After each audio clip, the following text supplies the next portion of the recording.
Hello everyone, hope you're fine and doing great. Welcome back with another new video tutorial. In this video I will tell you about the USB tethering in your device Realme Narzo 50 Pro 5G.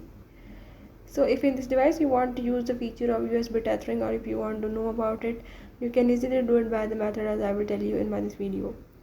Before starting it, if you are new to my channel, don't forget to subscribe and press the bell icon. So now follow the steps and watch complete video and you will learn about the USB tethering in your device. Let's watch the video.